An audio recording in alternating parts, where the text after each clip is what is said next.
Novel وہ جو میرا تھا۔ قسط 4 فاصلے جو کم ہونے لگے۔ بارش کے بعد جیسے دونوں کے دل میں کچھ دھل سا گیا تھا۔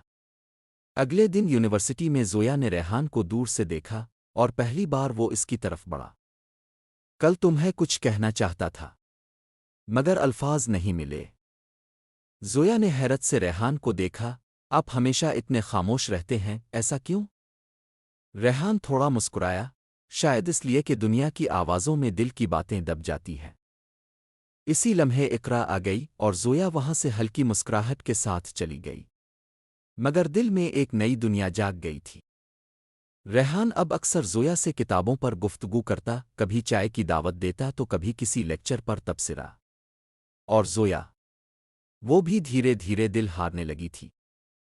لیکن محبت کے راستے کبھی آسان نہیں ہوتے۔ ایک دن زویا کے گھر والوں نے بتایا کہ ایک رشتہ آ رہا ہے، ایک رشتہ جو خاندان کی پسند ہے اور جسے ٹالنا زویا کے بس میں نہیں۔ زویا کے دل میں ایک طوفان اٹھا۔ وہ کچھ کہنا چاہتی تھی، کسی کو، شاید ریحان کو، مگر کیا وہ اس تعلق کو کوئی نام دے پائے گا؟ کیا ریحان اس کے لیے کھڑا ہو سکے گا؟